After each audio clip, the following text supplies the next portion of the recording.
How's it? So that was just a very limp click in the beginning of the video.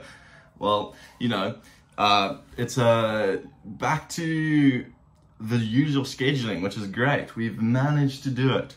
Mondays are back to normal. This is absolutely brilliant. And with that brilliant, you know, scheduling back in place comes the very important question that seemed to be pondering and weighing on my mind throughout my whole chest day today.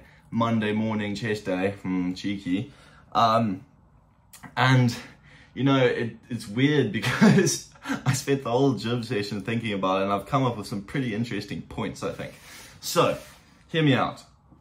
If you had to choose, right, between some gym tragedies right here. So obviously we've got two of the worst case scenarios. We've got failing the bench, right? Bench press fails and goes on your neck and, you know, you pass out. Not ideal, right? Then second one, you fail your squat and you go face forward bar onto you, right? Now, as a long-time veteran of the gym equipment and being quite the idiot myself, I've experienced both. And I kind of was weighing the pros and cons of either and which I would rather have happen to me again.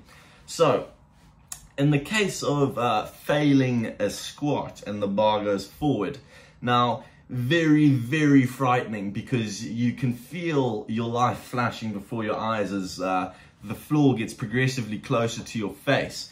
Now, that being said, I managed to recover it and, you know, pop the bar off and only just face planted, so that's ideal. Now, but in worst case scenario, that would have, you know, caught up with me because gravity's a bitch, you know, and that wouldn't have been ideal. So that's option one. Option two, failing the chest press, and bar comes straight down onto your neck and just instant decapitation.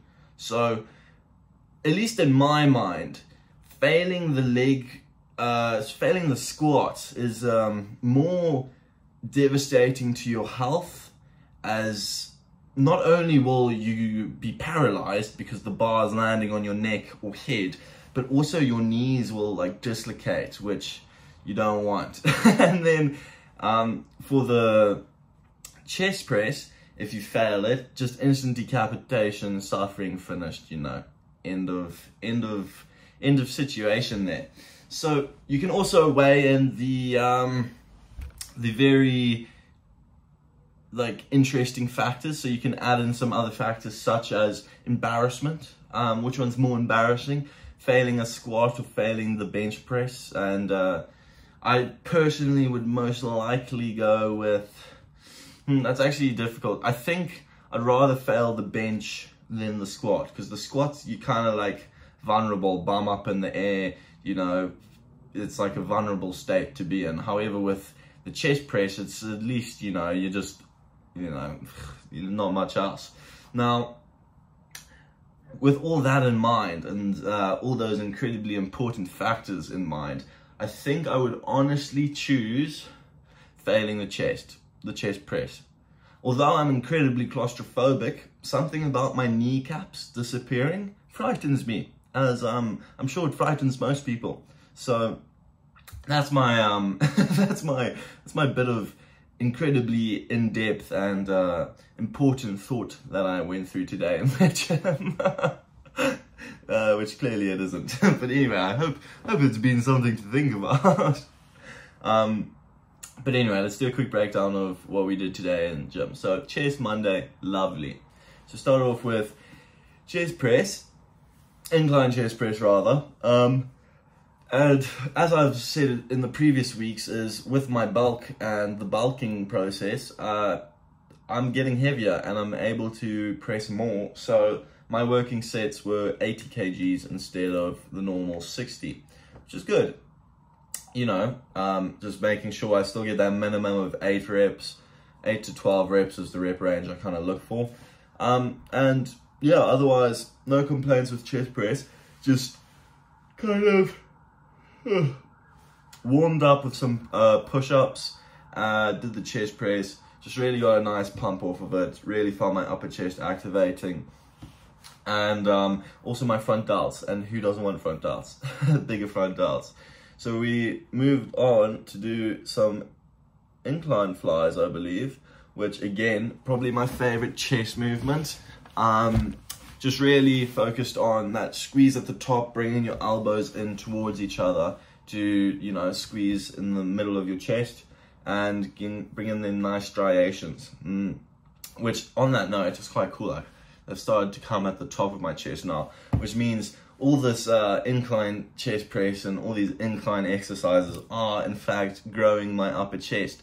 So for all of them people who just do lower chest, flat bench, blah blah blah, not saying that you're doing it wrong or you're not growing muscle. However, what does your upper chest look like?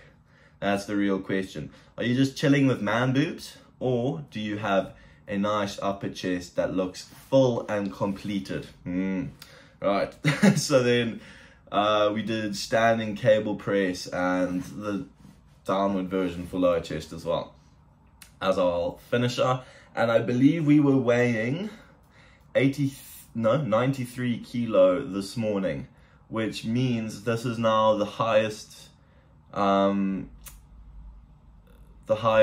morning weight I've ever weighed, because normally last week I was weighing about 81, 82 morning weight, and this is a proper morning weight. I made sure I didn't eat this morning, and I, you know, did my business before the gym. So this is genuinely how much I weigh. So that in mind is showing, first of all, the bulk is working.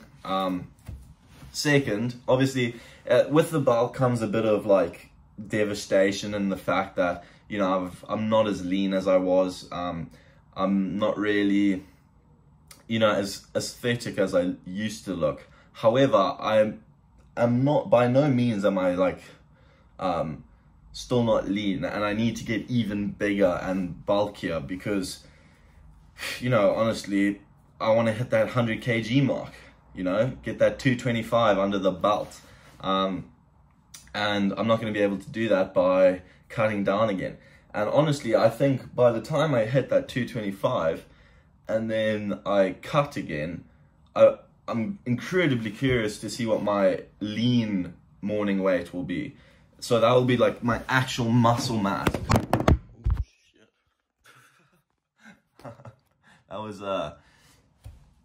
That was a quick fall over there. Yeah, so my actual lean muscle mass, I wonder what that will be, because I don't think, to my recollection, at the beginning of this split, I was weighing 83 to 85 kilo in the morning.